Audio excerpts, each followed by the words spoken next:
Біз күнделікті неше түрлі дыбыстарды естиміз. 24-те 7 дыбыс біздің құлағымызға шалынады. Адамдар әңгімесі, көліктердің дыбысы немесе музыка. Бірақ елестетіп көріңіздерші.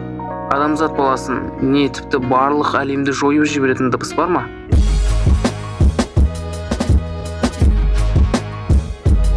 Алпыс децибел. Бұл қарапайым әңгіме арасында естілетін дыбыс. Бәріміз осы дыбыс арасына араласамыз. Қарапайым құлаққа қатты әсері жоқ дыбыс. 120 децибел. Ал енді бұл айтарлықтай шулы дыбыс. 120 децибел метал рок артистерінің қарапайым концерттерінде болатын дыбыс.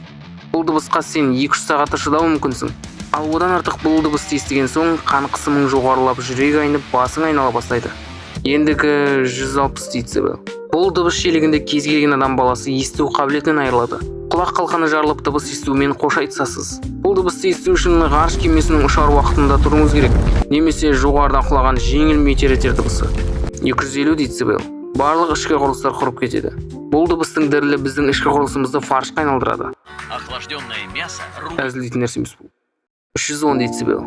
310 децибел соншалықты өте жоғары дыбыс, тіпті өзін-ара вакуум жасап бүкіл материяны жойып жібере алады. Теориялық тұрғыда бұл дыбыс барлық нәрсені жойып жібереді. Ештеңе қалмайды.